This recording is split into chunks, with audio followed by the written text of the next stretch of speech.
Assalamu alaikum, bayani akan yadda zaka gyara KYC ka ko in ka samu matsala da KYC ka yadda zaka buka gyara. Kana gani idan ka danna Pi app ɗinka ka shiga kamar yadda kuke gani yanzu kana yin login ɗinsa bayan yayi satin ya gama bayan yayi satin ya bude maka.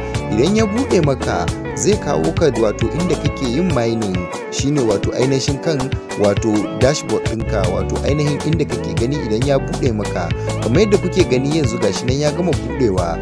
To abu na farko da zaka yi shine sai ka je ka yi shine sai ka danna, sai ka duba daga hannunka na hagu, idan ka kalla daga sama ga inda arrow ya nuna, wato ma'ana wajen dashboard ɗinka kenan, shine inda zaka danna. Idan wato inda kake shiga ka ga mainnet kenan, kana danna wannan dashboard din da kake kallo daga hannun hagu za ka gani gashi nan ya kawo ka abubuwa da yawa: home, mainnet, Pi browser, ga sunan su Pi utilities. Sai kai can kasa, idan kai can kasa kusa da wajen su profile, core team, aka ga inda aka rubuta support portal.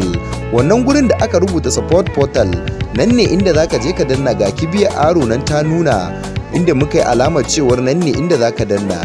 Kana danna wannan support portal din zai dauke ka ya kai ka wato ainihin inda zaka wato ainihin Pi network Atlassian, wato Atlassian, kamar wato wani bangare ne inda zaka je ka yi reporting wani abu naka, wato support portal. Yana kawo ka sai ka yi scrolling, wato ma'ana sai ka ja abin ya tafi zuwa sama, wato sai kai kasa kenan. Can kasa idan kai kasa zaka ga suggestion forms ga sunan guda 4, wato KYC in email, verification of account in email, account settings in email, da kuma wallet and Pi browser. Mu dai wanda zaka danna shine zaka wato na farko kenan, shine inda zaka shiga zaka ga gashi nan nayi alamar good a kansa, wato KYC in email request, wato ma'ana nan ne zaka shiga. Idan ka danna KYC in email request zai dauke ka ya kai ka wato KYC portal, inda zai kai ka wato wajen support portal ɗinka inda zaka yi reporting na KYC. Duk wani matsala da ka samu akan KYC gashi nan sun yi bayani a takaice.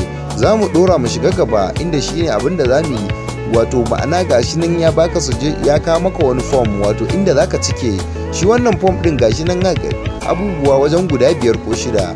Na farko gashi nan na fara danna inda zaka yi selecting wayarka, wato Android waya ce nake aiki da ita. Sai mu koma sama wato wajen email confirmation, sai na saka email dina gashi nan kamar yadda kuke gani. Ina sa email dina, sai Pi username dina shi ma gashi nan ina rubuta kuna gani. Daga nan sai ka tafi kuma wace ƙasa kake, gashi nan ya fito min da Najeriya. Sai mu tafi zuwa ƙasa, ku ƙara scrolling, sai ka faɗi version ɗin wayarka, Android wace iri ce, version 10 ce ko version 8 ko version 13.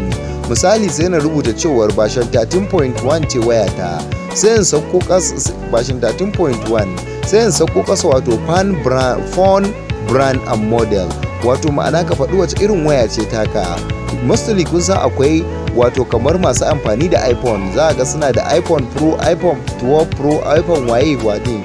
To kamar mu masu Android mu ma muna da irin wannan, za a ga akwai Tecno, akwai Xiaomi, akwai wacece.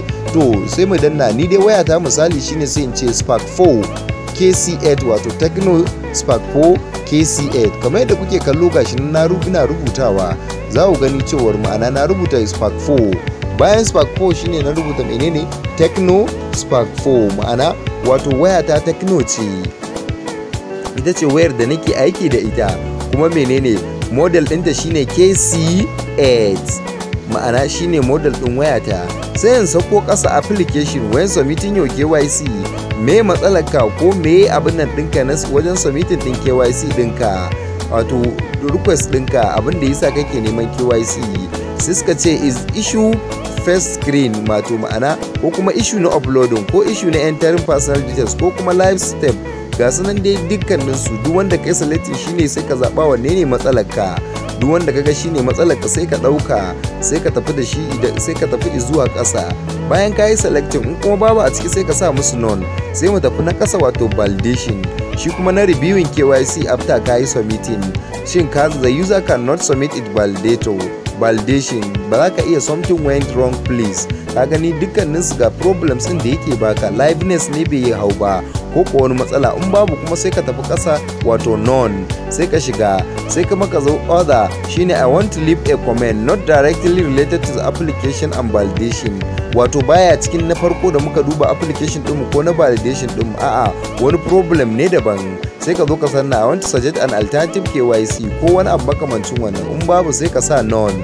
In ka yi selecting waɗancan abubuwan na sama na farko kenan, nan shine description ɗin matsalarka yadda za su gane, sannan kuma sai ka gangaro ƙasa wato 5 wato browser inda na yi cycle yanzu shine inda za ka je ka danna wato ka ɗauko screenshot na matsalarka da kake da ita wacce ta same ka, sai ka sa musu a nan gurin, daga ƙarshe kuma sai ka zo ka danna wannan send ɗin.